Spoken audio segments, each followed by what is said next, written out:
hoje eu tô voltando a fazer os vídeos, tá? E eu vou chegando direto ao ponto, tá?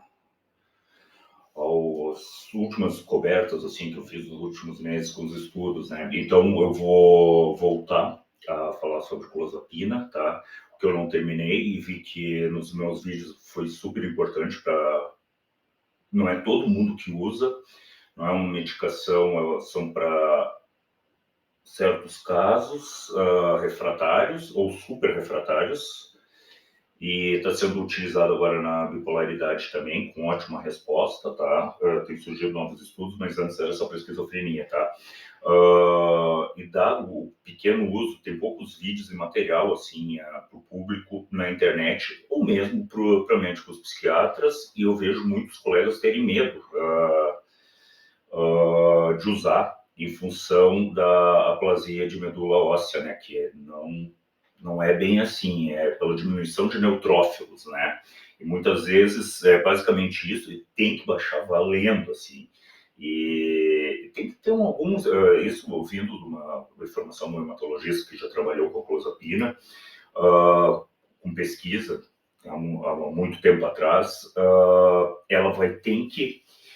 São pessoas que já tiveram algum traço de, enfim, a predisposição a ter doenças desse tipo, né, hematológicas. Então, pode, antes de começar, ele indicou ver a série histórica e hoje vem tudo com gráficos, enfim, dos hemogramas do paciente, ou se tem um histórico de alguma intolerância com alguma medicação, enfim, tu já tem uma noção disso, né?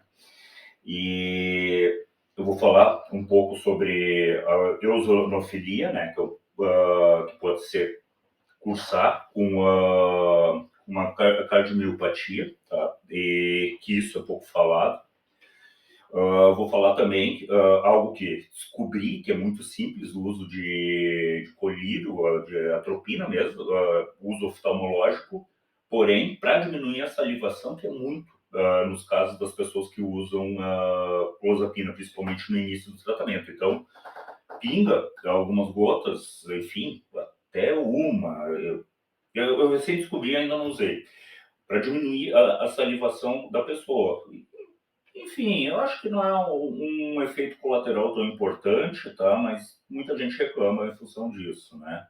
Então, a atenção, assim, quando a atropina é dada pelo psiquiatra, não vão deixar eles na farmácia dizer que tem que aplicar no olho, né? Porque a gente não é oftalmologista e a gente está usando a atropina para ter o efeito que a gente espera nos receptores, tal qual os psicofármacos, né? Para diminuir a salivação. E outras questões, uma novidade, depois de um ano, tá? Eu li isso melhor, enfim, já não é tão novidade assim, mas da possibilidade da gente pedir o hemograma até de 3 em 3 meses, né? Para os pacientes que usam uma medicação, que por uns casos de esquizofrenia refratária, super refratária, ou mesmo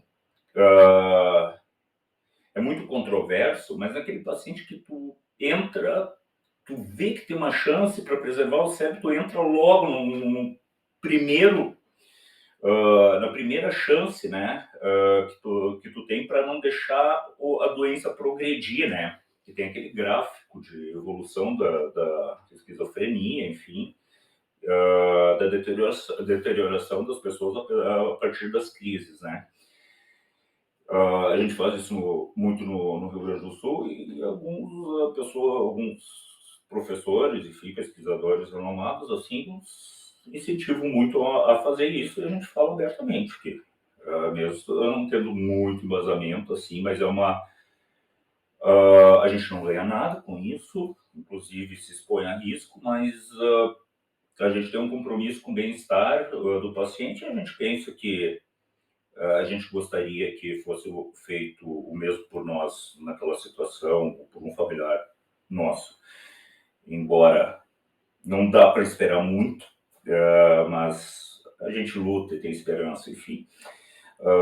Então vou fazer um vídeo esclarecendo e falando melhor da clozapina, tá? E de como utilizar, dos potenciais riscos e dos mitos a respeito dela, até um pouco da história, né? Dessa medicação, assim, que realmente faz milagres, né? Para o que ela se propõe e também agora para a questão da bipolaridade também, né? E dos cuidados, aquilo que o paciente geralmente que faz uso de clozapina é tabagista quase sempre, né? Lembrando que daí o tabaco, assim, no caso da olanzapina, que estruturalmente é muito parecido com a clozapina, 85% do efeito pode ser perdido da medicação por ativação da CYP1 A2, né, no fígado, né?